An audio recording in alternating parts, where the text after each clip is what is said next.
Good evening. My name is Jason Delisle. I'm president of the Speedway Town Council. It is 7:03 on February 23rd, and I call our meeting to order. We'll first start off with the Pledge of Allegiance. I pledge allegiance to the flag of the United States of America and to the republic for which it stands, one nation, under God, indivisible, with liberty and justice for all.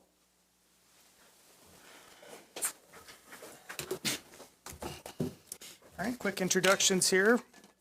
To my right is our town manager, Grant Kleinhens. Good evening. And next to him is town councilor Nick Sturgeon. Good evening. Councilor Sean Harold. Good evening. And to my left is our town attorney, Ted Nolting. Good evening. Our clerk treasurer, Philip Faust. Good evening. Councilor Vince Noblet. Good evening. And our vice president, Sarah Gardner. Good evening. First item is approval of minutes from our February 9th, 2026 meeting. Make a motion to approve. I'll second. All right, any questions or comments? Call for a vote then. All those in favor of approving our minutes from the February 9th, 2026 meeting, say aye. Aye. Opposed? That passes 5-0. Next up is approval of the memorandum of our administrative session of the Speedway Town Council on February 9th, 2026. I'll make a motion to approve. I'll second. All right, any comments or questions? Call for a vote. All those in favor of approving our memorandum from February 9th, 2026, say aye. Aye. Opposed? That passes 5-0. Next item is approval of pay request number 7, which is a partial retainage release, and pay request number 8 from Midwest Paving for the 25th Street reconstruction project. Grant? Yes, so pay request 7 and 8, the large one, the $110,453.39 is partial retainage release. We have about that same amount left in that account. We do not set up accounts for retainage. We just don't pay that money, which is different than a couple of other communities I've worked in. But that is a partial release that's been reviewed and approved by our engineering firm. And then the other application, number 8, is in the amount of $3,522.60.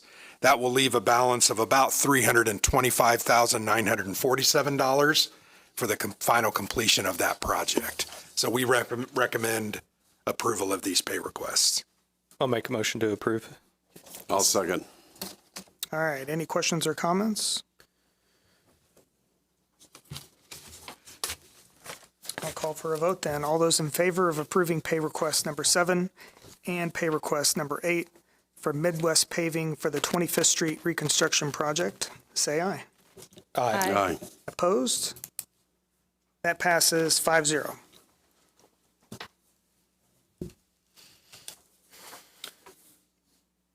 Next item is approval of task order number 5 with Wessler Engineering for water distribution system hydraulic modeling for the water treatment plant. Grant? Yes, so with some of the concerns that we've had with water main breaks, I have mentioned many, many times, a lot of it is weather related, but we wanted to look at our hydraulic model, which looks at things like flow, volume, and pressure to try and determine whether some of those breaks are potentially caused by those types of issues. So we talked to Wessler about providing this proposal. This proposal is in the amount of $52,000 and will take about 6 months to complete, 210 days from the notice of proceeding. But they're going to do all different types of things: a technical memo, finalizing that draft, finalizing that tech memo, updating our asset management plan that's looking at our current facilities, and then put together an amended and updated 5-year plan. We have a 5-year capital improvement plan, but that is starting to come due. We've done a lot of the projects on there. So we felt like that was an important part to look at these costs and then try to extrapolate those over a 5-year period to give us a new plan moving ahead. So we recommend approval of this task order. I'll answer any questions that you might have. I'll make a motion for approval of the task order number 5 hydraulic model as stated by our town manager, Grant Clans. I'll second. Any questions or comments? Grant, was this already in the works prior to the big main break? No, or was this kind of in response to that? I would say this is probably in response to Okay. that. We have actually been talking about this concept for about 6 or 8 months, but that timing, I think, moved it up on my priority list, and we felt like it was important to do that. Yeah. The only other very large capital improvement project we have in the water department the rest of the year is painting and cleaning out the 16th Street water tower. So we feel like this is a good time to do this, to then plan our next 5 years worth of investment. Where are we at, Grant, on the replacement of all the shutoff valves? They have installed probably a dozen of those over the past couple of years. They probably still have about that many left to do. They have hit the big ones where we had concerns, and they've done water meter. A majority of those have been replaced with the new radio read. So they've made good progress. We also did the new garage. We did the intake structure and a couple of other capital improvement projects over the past 3.5 years. Right. Yeah, I think, I know, especially if we have a main break, we got to be able to isolate that break before Yeah. it drains the Yep. water And they have towers. strategically replaced the ones that they feel were most important to replace. Okay. And then they need to do the other ones. I think there's half a dozen or more that are left. They've done the big ones. Okay. They've done the big ones. All right. All right. Any other comments? I'll call for a vote then. All those in favor of approving task order number 5 with Wessler Engineering for water distribution system hydraulic modeling for the water treatment plant, say aye. Aye. Opposed? That passes 5-0.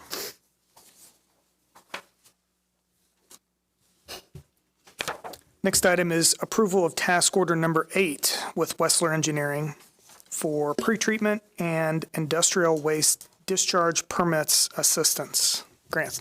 Yes, so these are really fun work orders, to be for sure. So this one is for some pre-treatment assistance. We do an annual or biannual review of our sewer use ordinance. That's not our rate structure, but it is our industrial flows. That needs to be looked at again. The ERP needs to be looked at again for the wastewater plant. And then just a review of some of our other industrial waste permits that we have. So the amount of that is $32,100 in Section A of the compensation. There is a Section B that I'm not asking for approval right now, but if that leads, there's a couple of other SUO revisions, and those ERP revisions might be another $48,000, but we're going to work on these first and then bring that back to you at a later time. So we're only asking for approval of the $32,100 fee for Article 2A, 2B, and 2C.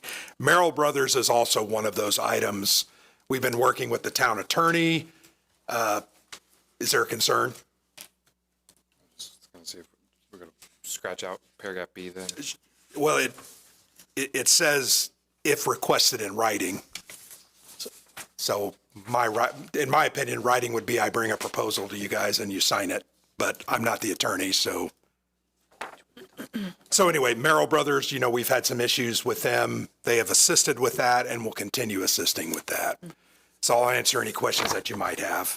Maybe in our motion, we just say that this is for paragraph A and that paragraph B will be subjected fine. to writing. And we can scratch And a it out separate or- motion. Yeah, I'll make a motion that we approve this task order, paragraph A, under compensation for a total of $32,100. I'll second it. All right, any questions or comments? Grant, what's the timeline on that?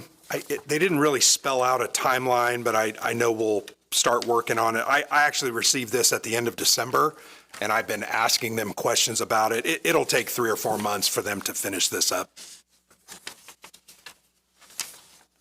Yeah, there is no timeline specifically written. One of the big pushes is to get all the permit renewals, which happen typically in April and May. Right.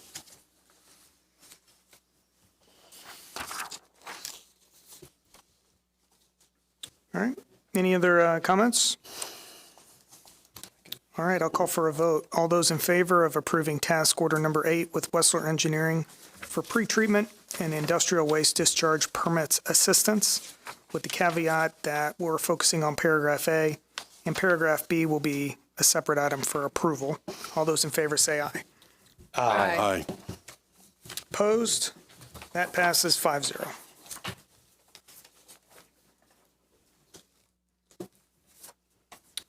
Okay, our next item is approval of an interconnection agreement with Citizens Energy Group for the wastewater treatment plant guaranteed energy savings project. Grant. So as you know, we did install the biogas generator that has been constructed. It is not yet up and running, but it should be shortly.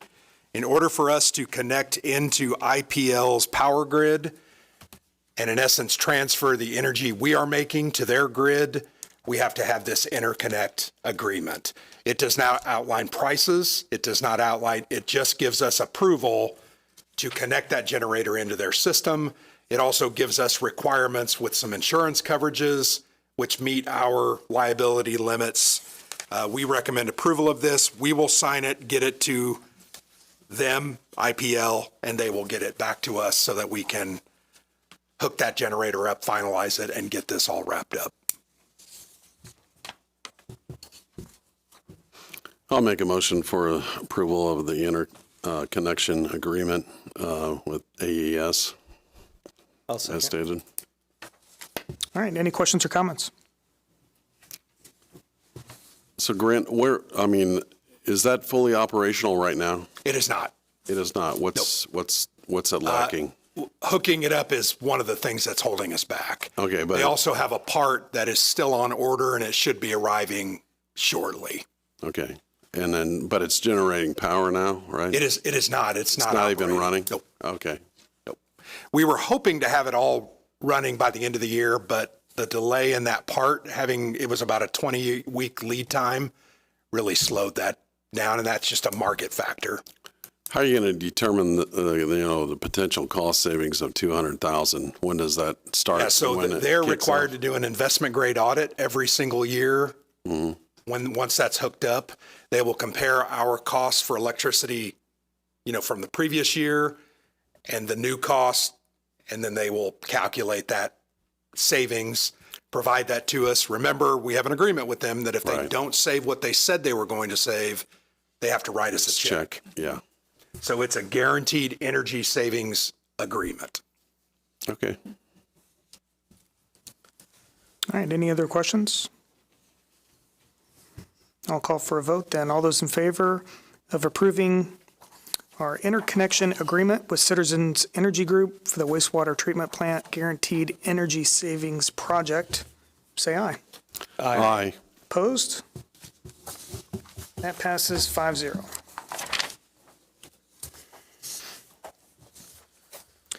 Next item is ordinance 1423, which amends sewer rates and charges. And this is our proposed first reading. Grant? Yes, so this evening, we have Jessica with Baker Tilly. She's going to run through a PowerPoint kind of describing the rate increase, what it is for, why it's important, and then we will share those impacts. It is important to remember that we are adopting the rate at this time, meaning the rate that's identified in the ordinance, as that high end of the scale. Once bids are opened on March the 5th, which is, a week and a half from tomorrow, give or take. Once we open those bids, review those bids, ensure that the bids are correct, we'll compare that against the rate that we've set, and it potentially can come down. We have discussed that with the council, so we have set it at that high end for this first reading. We hope to have more information here in the next couple of weeks. So Jessica. Yes. Thank you. So yeah, the PowerPoint presentation here, I think you should all have hard copies in front of you that we put together based on our draft rate analysis that was discussed we issued that on February 5th, but as Grant mentioned, that'll be updated and finalized once the bids are received on March 5th. Just second slide here, just the objectives that we looked at when putting together this rate study is establishing that strong financial position and then maintaining any required minimum balances of the sewage works. When you issued bonds in 2020, there was what's called the bond ordinance that authorized that, and there are minimum requirements on your funds of the sewage works that must be maintained to be in compliance with that bond ordinance and those outstanding bonds. Providing funding for necessary sewer capital improvement projects, including the main project is what's on your agreed order of the long-term control plan, and the funding of that is what is kind of driving a lot of this rate analysis. But also there has been some increases in operating expenses for the sewage works, and then also just ensuring that the rates continue to reflect the needs of and improvements while keeping them affordable for residents and businesses. So slide 3, you'll see the cash balances by fund over the last 3 years, and then we also put together a test year, which was the 12 months through August 31st of 2025. So you see that the cash balances increased a little bit in 23 and 24, but then in our test year through August 31st, 2025 had decreased mainly because of some other large capital projects that were being completed by the sewage works. I think one of the big expenses there was that generator project with the Leopardo Group. Didn't we pay cash for that, Philip, at the end of 24? So that would have been in this test year. Well, in Yeah, because 2025. That's what I meant. Sorry. So slide 4 is just showing your historical receipts, disbursements, and cash balance trends. So that black line is your total cash balances, and then the blue is your total receipts, and then the pink is your total disbursements. Just a note down there to put it in perspective, the last time that rates were looked at for the sewage works was in 2022. That's when they were increased, and the revenue requirements, so that's your operating disbursements, your debt service payments, and any capital improvements were a little under 6.9 million at that time. So you can see that your disbursements in 22 was that large capital project, so that kind of skewed that pink bar, but then 23, 24, and the test year are getting well above that 6.9 million. So that's an indicator to start looking at rates again. Slide 5, so the analysis of the test year disbursement. So again, that's September of 2024 through August 31st of 2025. About a quarter of your total disbursements for the test year were for personnel. Around a quarter, 25% it was also for capital improvements. And another around a little less than 25% was debt service. And we kind of noted off to the side here, and then everything else was your other operating disbursements. So materials and supplies, repairs and maintenance, contractual services. But so just compared to when the last rate analysis was done, your operating disbursements were estimated to be around a little over 3.5 million. In the test year, they came in at about 4.3 million. So that's around $800,000 higher than 3 years ago. The debt service was a little over 2 million. So the test year was actually under that at about 1.9 million. And then the capital improvements in 22 was estimated at about 1,038,000, and the test year was a little over 2 million, which I did have in there. That includes the wastewater treatment plant expansion project of about 890,000 was in the test year. So that was driving up that number quite over the 22 rate analysis. Page 6 shows the minimum balances required per your outstanding bond ordinance for those 2020A bonds. So you see as of the end of August 2025, the cash balances were around 4.9 million. And the minimum balances required per your bond ordinance is just under 2 million. So above cash balances by about 2,980,000, but again, I think a lot of that money is dog-eared for capital projects. So slide 7 shows the capital requirements that we included in the rate analysis. So total capital all in, so this is bond funded and rate funded, was about 20.71 million. The large portion of that is this long-term control plan project at 19.75 million. So that is anticipated to be funded through debt service and issuing bonds later this year. And then there was another 5.485 million in rate funded projects, but that was over the next 5-year period. So looking at anticipated capital projects from 2025 through 2029. So that's an average annual capital allowance of approximately $1,097,000 per year. So that $1,097,000 plus the 19.75 gets us to that 20.71 million. Just a couple other things to note that we discussed at the council meeting a couple weeks ago.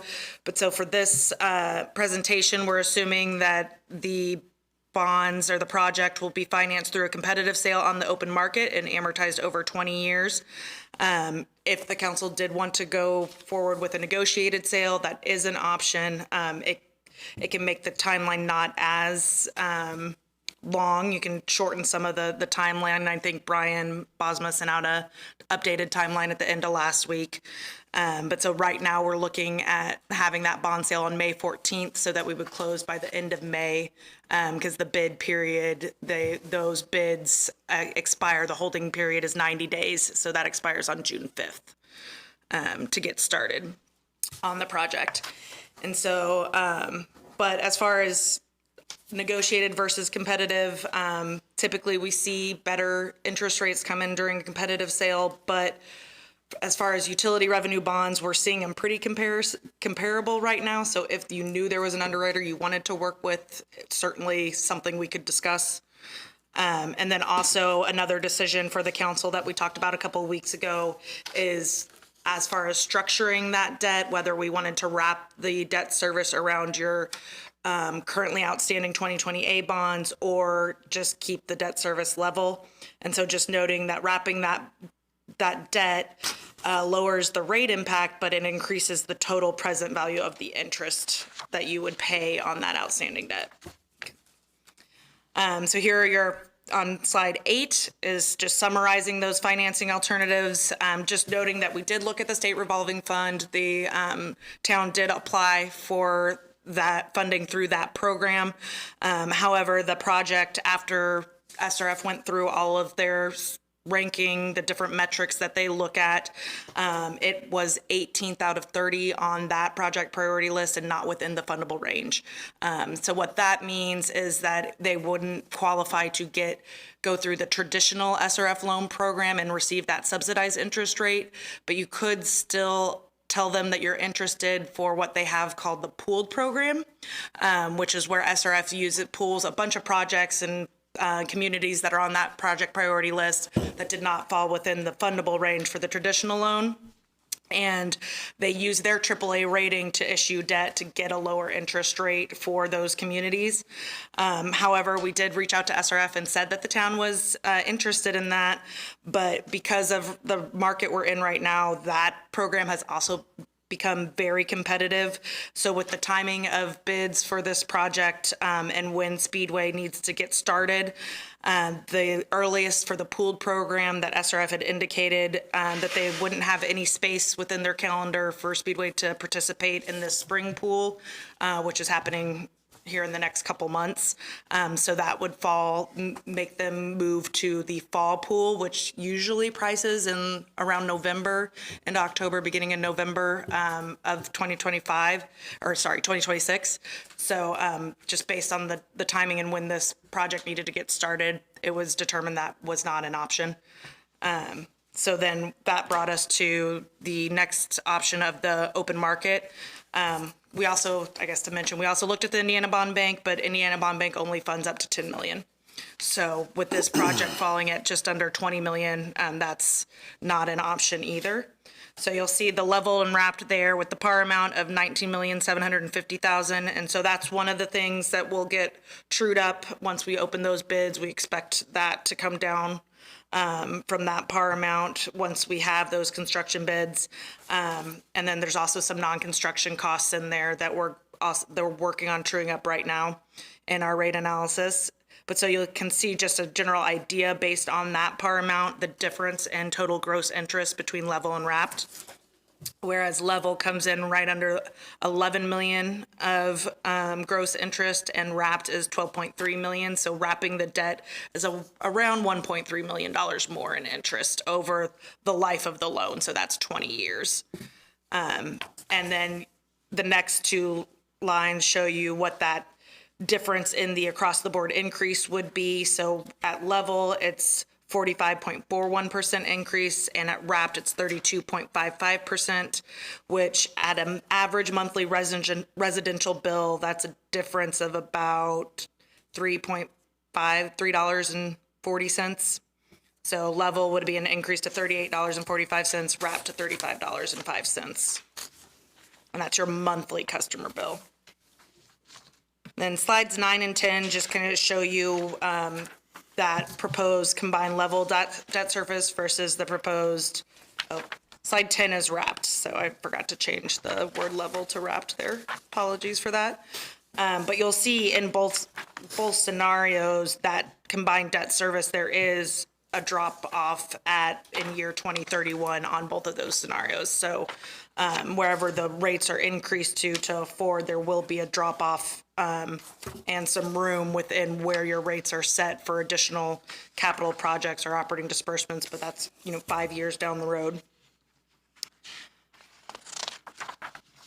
And then just for your information, the rate funded capital projects here on page 11 that were provided to us from Philip and Grant just shows you the breakdown of that 5 million, that 5.485 million.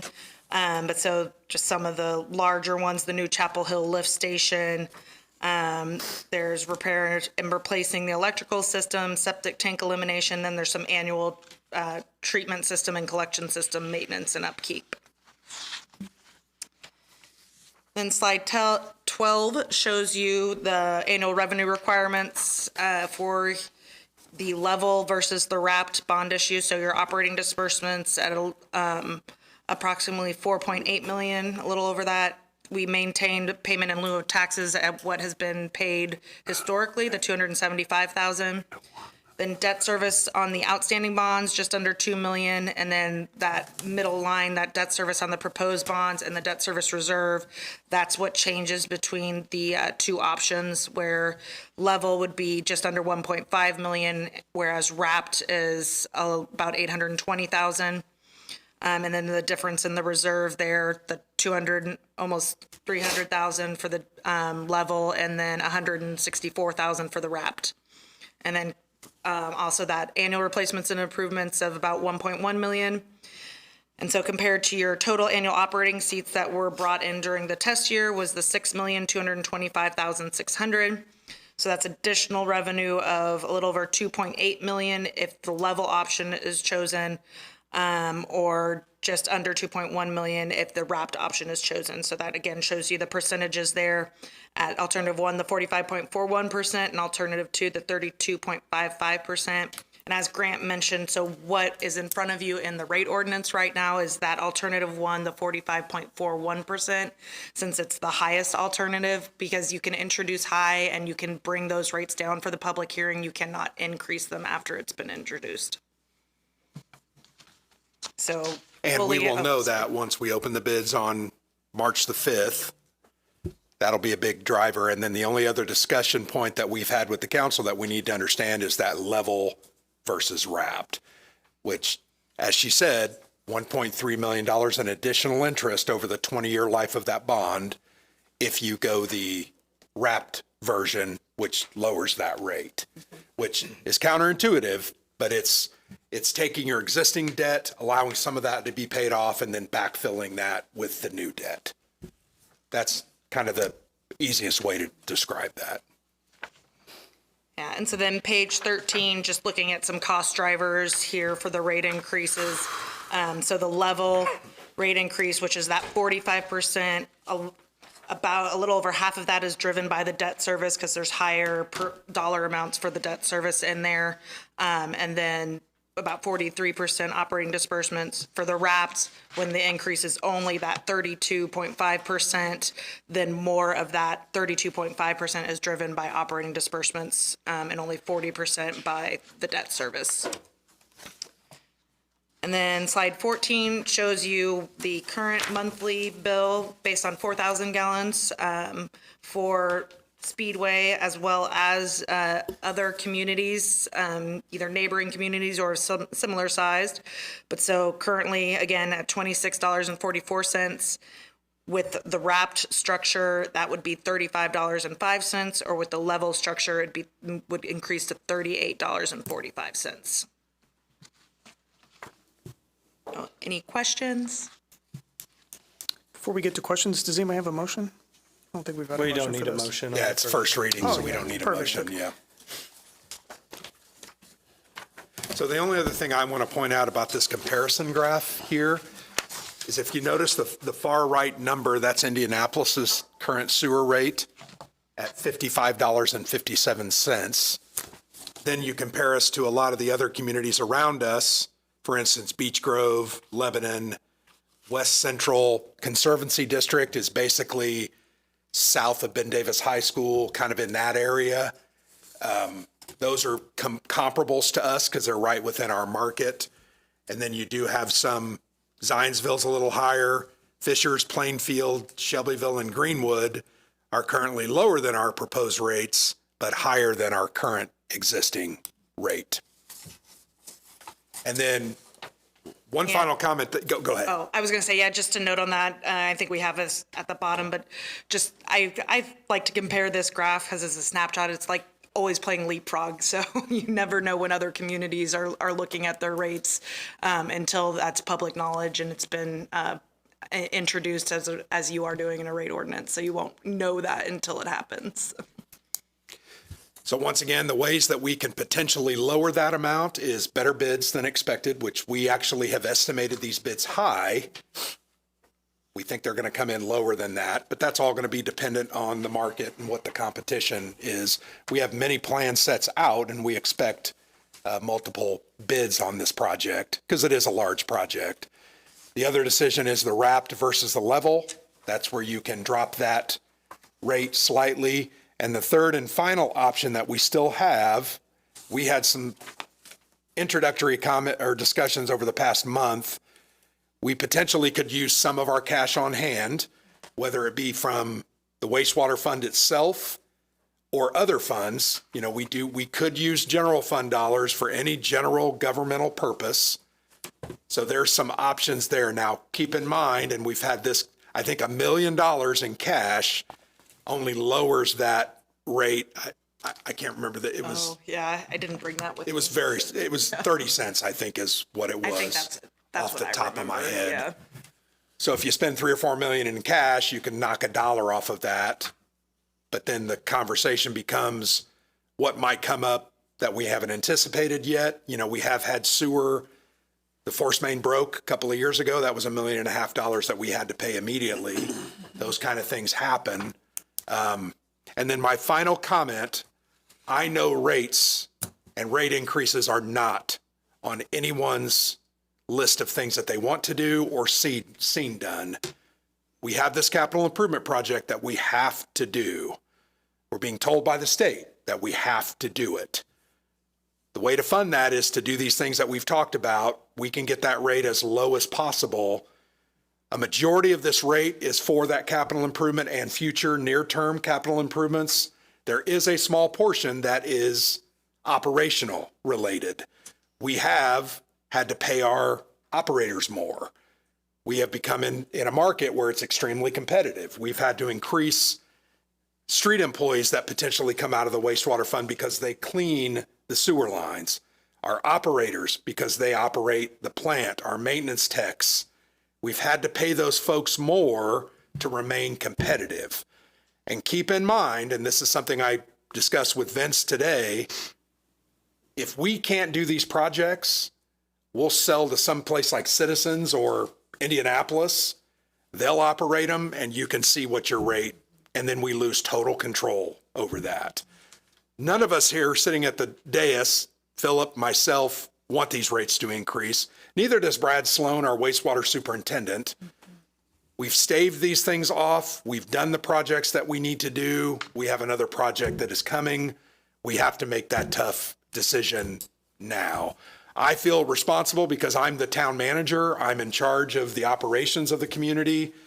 And I hate making these recommendations to the council, but this is something that we feel is important and necessary at this point. So those are, I think, our comments. If you guys have any questions or comments of me, the ordinance here does set the public hearing at the March 9th meeting. I know the bond ordinance then will be heard after that date. So over the next 2 weeks, we do need some direction from the council on those couple of decision points that we have shared with you. And I'm sorry, I feel like I'm losing my voice, but. And I have talked to Aaron Crow, who's the engineer with DCCM, and he's assured me he'd be able to get us at least that dollar amount from the bids on March 5th, so we can finalize this rate analysis and get it turned around for you. Yeah, that's next Thursday, so he'll have 18 hours to kind of review the bids before we have to put something on the agenda. So that's tough, but I think it can be done. Right. Yeah. I guess, go ahead, I just, again, understanding how it all is financed, because again, we have to do this. We don't have a choice. But I guess explain to me then why the funding was denied, like both options of these funding, Right. but like A lot of that competitive program with the state revolving fund, and it's not free money, it is Right. low Just a interest lower loan interest, money. yeah. We've received those dollars in the past. Our rate, one of the highest scoring factors in that analysis is your current rate structure. They prioritize communities that have large rates because they're trying to help them not have to increase their rates even larger. Right. Okay. So with our rate being extremely, I'm not going to say low, but low as compared to everyone around us, that's why we don't score well. Okay. So that is a big factor in why we also don't have a high low to moderate income population. That is another factor that scores into that. It's your demographics, your census demographics. Okay. We don't necessarily have some of that. When you compare us to other communities, Alexandria is one that I think was on some of the slides, totally different demographic. Okay. More moderate to low income, and they score a little higher on those. And I'm using Alexandria not because that's a bad community. I'm just familiar with them because Brad Sloan used to work there many, many years ago, and we've talked about this. Okay. So does that answer your question? Yeah, that makes sense, because I just couldn't wrap my head around And just for a that. general idea, those monthly sewer rates based on the 4,000 gallons are around $85 Okay. for that project priority list ranking for that criteria. So a lot of those communities have 3 times our rate, 4 times our rate. Right. Therefore, they scored higher. Right. Okay. And I'm not here to say our rate is insignificant and we should all be grateful. Yeah. I just think when you put things into perspective and compare us against those other communities that are vying for those lower interest dollars, which we think would have saved us $1 or $2, kind of on that monthly proposed rate, because we're gonna get a good rate, but it's gonna be higher than a 1 or 2% rate that we would have gotten from them. Right. We'll probably pay a 3.5% rate or. Well, I mean, So- even the SRF pooled program was, so the traditional loan, I think the floor is 2% right now, but the pooled program, a community I worked with in the fall, it was 3.84%, I believe. And we might get that on the competitive And- market yeah. where it's yet to be seen. So I think that's what we're trying to do in all of these discussions is maximize the benefit we get from all of these programs, also from us taking out bonds and competitively marketing those, and then keeping the cost down, bidding it out, those kind of things. That will all come together to hopefully keep our rate lower than other communities. So quick, I guess some discussion on the wrap versus the level, and seeing that, yes, you know, the wrap brings us a little bit lower versus About the level. $3. Yep. But I guess a pro con, the pro being it's a lower rate, but the I guess con would be our debt service that would have gotten freed up earlier, now is then tied up even longer. It's kind of like refinancing your house, basically. Yep. And it's $1.3 million in additional interest cost wrapped versus level. Yeah. So that's a more difficult one. 20 years, 1.3 million spread out over those 20 years, and trying to factor those in 2030 and 2040 and 2050 dollars. That's what's it worth at that point? Is it worth keeping that rate a couple dollars lower? Because 1.3 million in 10 years is not. Does that make sense?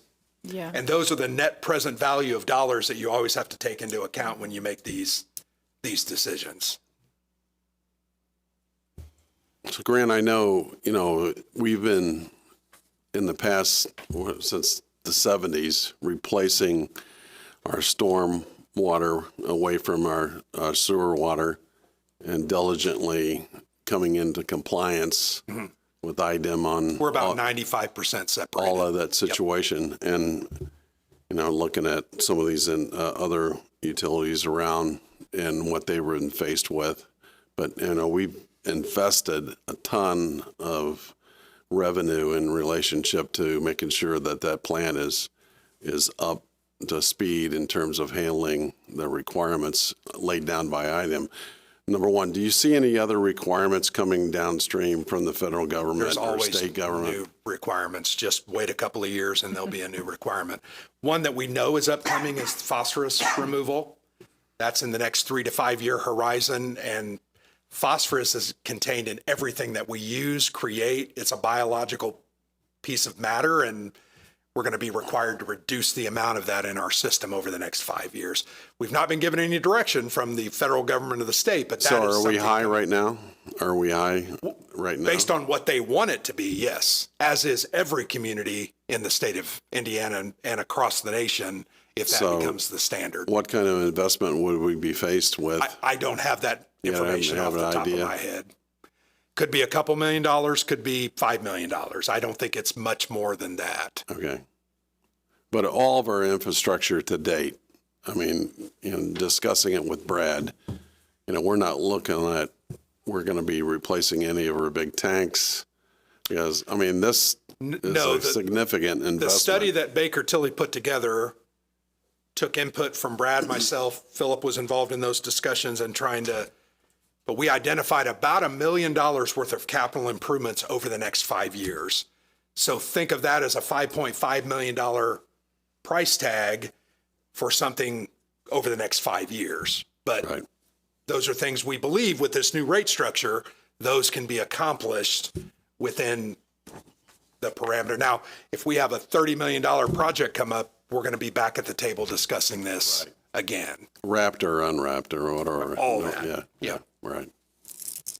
Yeah, I will say one final comment I want to make. Enterprise funds are what the water and the wastewater plant are.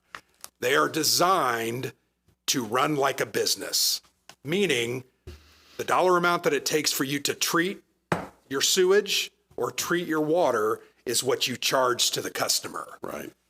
If you look at our rates compared to everyone else, I'm not sure we're charging exactly what it takes to create that water and treat that wastewater, if that makes sense. That's why every couple of years we have to look at this to try to make sure we are still, because a place like Citizens, who is a private waste controller or waste treater, that's the way they run their business.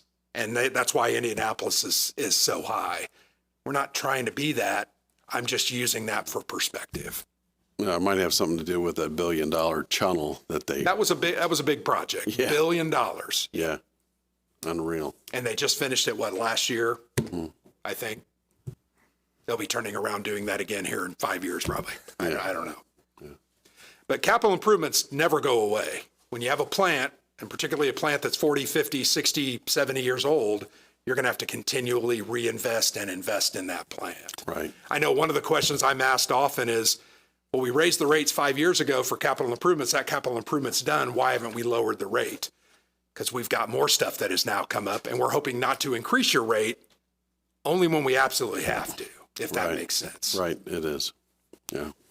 Thank you. You know, that water tank painting and cleaning out that I mentioned to you, it's about $1 million. And we've got multiple water towers, and they've all got to be done every 3 or 4 years. It's been a while since we've done one, but that's an example. Right. That's not going to require a rate increase. We have some monies in those funds, but that's an example of what you got to do. That's water, but water and wastewater have continual needs like that. All right, any other questions or comments? I know Grant and others have alluded to the agreed order being a big driver on a lot of this. For the folks that may not understand what that means, I don't know if you can give a Sure. really brief brief description. So over the past, say, 3 to 5 years, we've had anywhere from 2 to 5 what are called combined sewer overflows. That means we've had an extended period of rain, multiple days where you've had rain, the ground is saturated, and it continues raining. A lot of times that might happen in March when you've got melting snow that have saturated the ground. You get a 1 or 2 inch rain, and that has gone into our system. A wastewater system, whether you believe it or not, is a breathing, living animal, and groundwater does get in. No matter what you do, it's just a part. So the state felt we needed to do this extra large tank, in addition to the tank we already have, to make sure we have 0 overflows. And that's what this $15.5, $16 million project is. It, in essence, is a larger tank than the one that we built about 10 years ago. Yep. So they're requiring that we go through with this, Yep. which is that's. And once again, they are the permitting authority. We don't get an MPDES permit, National Pollution Discharge, blah, blah, blah. We can't run a wastewater plant. Yep. We would have to then turn it over to someone else, and they would charge what they would need to do. I hope that made sense. No, that does. Thank you. I just wanted to make Yeah, sure yeah. that that was clear for any folks that might be watching to kind of understand why. I'm going to say this, and I might get in trouble for it. We believe that this requirement was not necessary. They're telling us it is. Yep. We tried to provide them data and information that we felt proved our point. They did not see it the way that we saw it.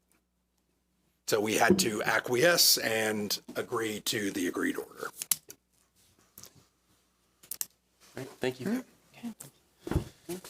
All right, well, good discussion. Thank you, Jessica. Thank you. Grant, for the additional information and context.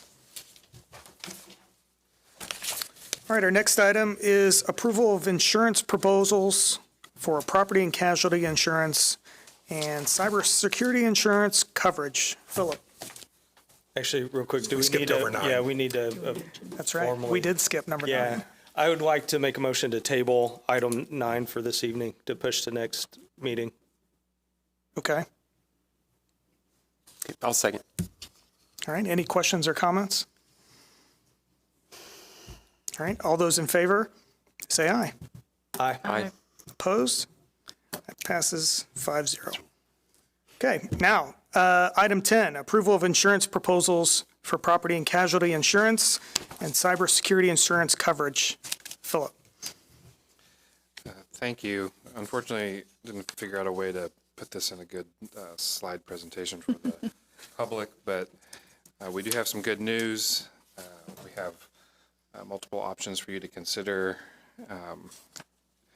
USI, our new brokerage, is represented by Drew Bonfield today in the audience, and I appreciate the work that he and CJ and their whole team has done for us. So the recommendation that I have for you all that USI shares is that we accept a proposal from Unic for property and casualty insurance and general liability, and that we accept a proposal from TMHCC for cyber. Combined, if our retained losses go as projected over the next year, we would be saving around 6 figures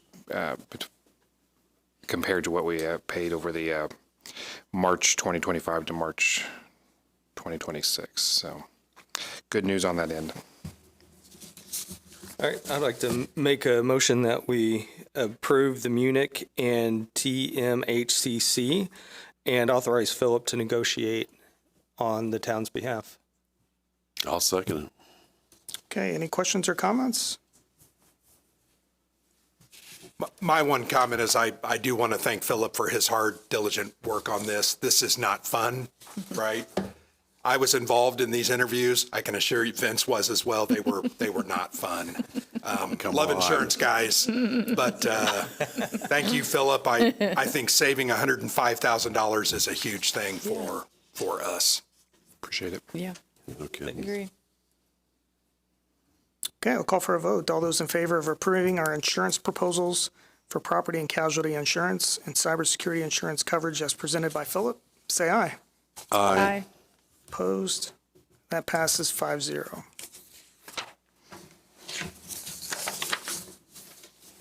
Item number 11, Resolution 2026-05, which authorizes settlement of eminent domain lawsuit with Brixmore SPE5 LLC for the Crawfordsville Road Pedestrian Improvement Project. Grant. Yes, so you guys adopted a resolution at the February 9th meeting directing us to deposit $70,000 with the court. I think that has been accomplished. We are now, I think they had a hearing and they made go ahead, Ted, if you could explain it. Well, after we deposited the $70,000, Brixport came back and said that they would be willing to resolve the case for that amount. So there was, yeah, it was. Much ado about nothing, a lot of wasted pretty time. much. It's a lot of procedure for no real result. So, which is good. We don't have to go to trial. We don't have to fight over any amounts. And you already approved the 70 grand, so now we're just going to paper it up. The only other comment I will have, this is about $7,000 higher than I believe our highest offer to them. So it's not like it's 30 grand, right? It's $7,000 or $8,000 higher, which, sure. We're improving the sidewalk in front of their facilities, making it easier for people to get to and from their facilities. So I'll leave it with that. I'll get in trouble with the attorney. I'll make a motion to approve. Second. All right, any questions or comments? So Grant, is that like a half acre or something like that? Oh, it's way less than that. That's what I was thinking. Yeah. About the You got to size of- remember, though, it's on one of the busiest streets, and it's a business property, so that's probably why the evaluations were a little higher. Right. And they won't And be. the market's changed over the past year and a half when we did appraisals for the project. Got to make sure there's no parking during race time on that I'll sidewalk. let you fight that battle. You can. I'll be glad to get my tow truck out.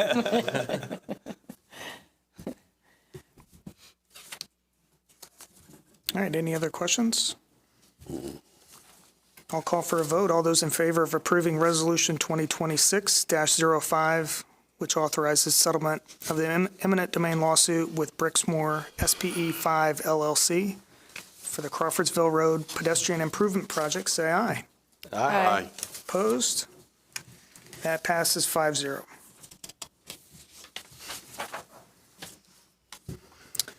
Next item is approval of claims and utility adjustments. Philip. Thank you. I do have requests for both this evening. The utility adjustments and one set of claims span the dates of February 5th, 2026 through February 18th, 2026. The claims on that are in the amount of $2,733,425.70, and that spans 12 pages. And there's only one adjustment for one customer that we're requesting. Additionally, I have another set of claims before you with the date range of just February 2nd, 2026, and these are additional self-insurance fund claims, and those total $96,421.82. Welcome your questions, but would request your approval. I'll make a motion to approve. I'll second. I got one question for you, Philip. Have you noticed the decrease in the water claims since we went to the electronic reading? For adjustments, you mean? Yeah, yeah. I don't know if I'm quite ready to claim victory on that yet. There's a good chance we're going to have a lot of adjustments coming because the last couple months here, it's been so cold and we've had so much snow and whatnot that we had to estimate a bunch of bills. So I think unfortunately there's a good chance that in the next month or two. So it wasn't due to the equipment, but just because of the weather. Yeah. I do think over time that is going to help us and has probably helped us marginally so far, but right now I think it's largely because we estimated a bunch of people's bills and then there's not as much to adjust until you finally get a good read again. So Okay. I'm not claiming victory yet, I guess is what I'm saying. Okay.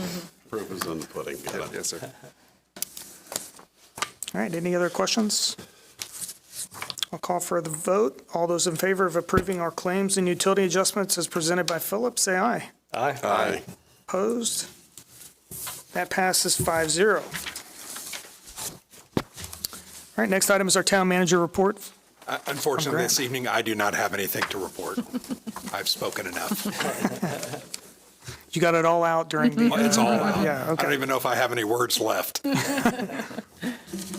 All right, report from our council members. We'll start with Councilor Sturgeon. Yeah, I just want to, I guess, ask for a moment for Officer Brian Elliott, whose funeral was today, Beech Grove officer that was killed in the line of duty last week.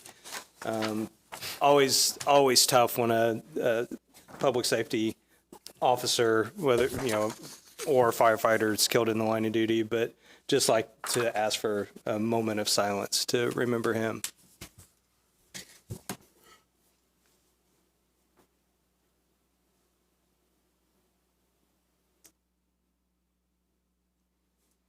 Yeah, that's all I have. All right, thank you, Nick.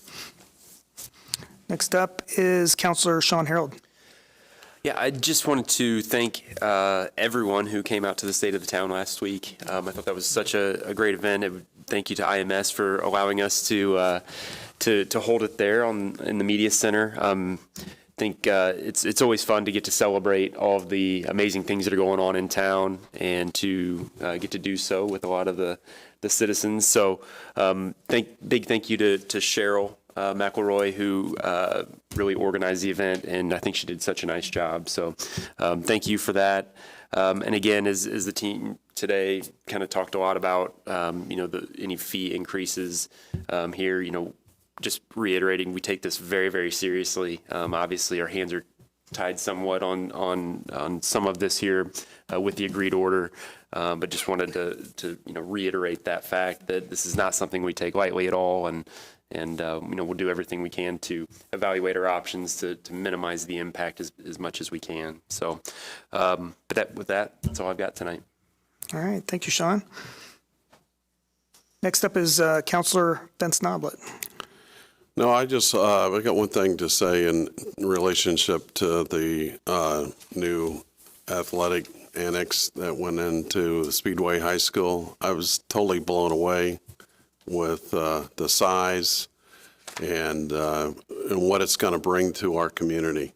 I mean, this is a game changer in relationship to focus in on physical ability of not only our kids in school, but also the adults, the ability for the community.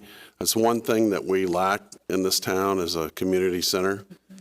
And I can't believe that we can't fit it into that, but it's going to be a really great addition to this town, and I'm sure that I'm looking forward to just seeing all the events that would take place there from teams coming from other communities into the town of Speedway, seeing the new facility from that standpoint.